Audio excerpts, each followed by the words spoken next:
አንቺ ብቻ አትጥፊ። ዘውትር ከለመድነው ከቀጠሮ ቦታ እናፍቅሻለሁ ቀን ቀትር ጧት ማታ። መዳፌ ከመዳፍሽ እየተሳሳሙ ፈገግታሽ የዓይኖቼን ትኩረት እየሳቡ አናትሽ ተንዛፎ ትከሻዬ ላይ ሲያርፍ ከደመና በላይ ነፍሳችን ሲንሳፈፍ በፍቅር አንደበትሽ ስሜን አቆላልጠሽ ውዴ ማሬ ፍቅሬ አንጀቴ ነህ እያልሽ ካስለመድሽኝ ቦታ ካስለመድሽኝ ሰፈር አንቺ ብቻ አትጥፊ በፍቅር እንበል።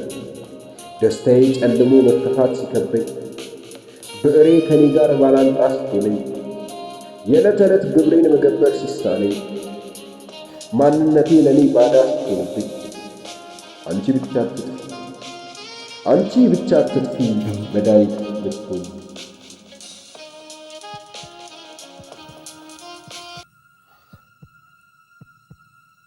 እኔ እኮ የጋበዝኩት የተሻለ ግጥም ስለማጤን ግጥም ታቀርባለህ፣ አፈቅርሽ ወድሻለሁ ምናምን ብለህ ታቀርባለህ። ይሄ እኮ ነው ማንም ቦታ ላይ ቢገኝ እኮ ቲኮር ከፍ እኮ የምታገኘው እኮ።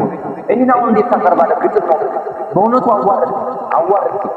ተራ የሆነ ግጥም አቅርበህ ግጥም ነው ብለህ ትመጣለህ። እንዴት ምን ሆነ?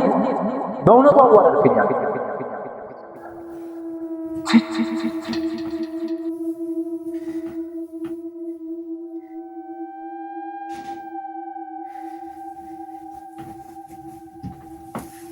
ይቅርታ መሄድ አለብኝ።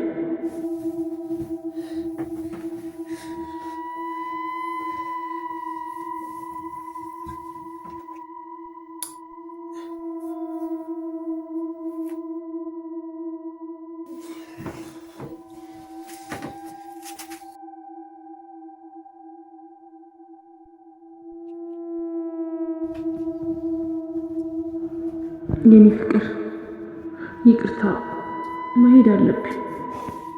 ደግሞ በጣም የሚወደሽ መሄድ የግዴታ ነው።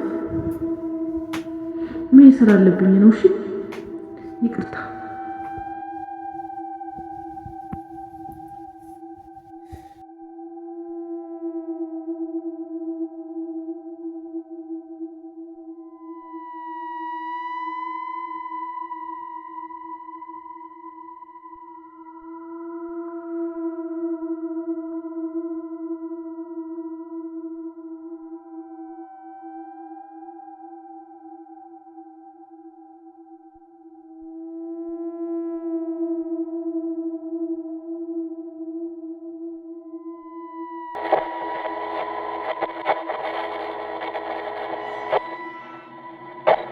ዛሬ አንድ ቆንጆ አጠር ያለች ታሪክ ይዤላችሁ መጥቻለሁ። እስከ መጨረሻው አዳምጡኝ።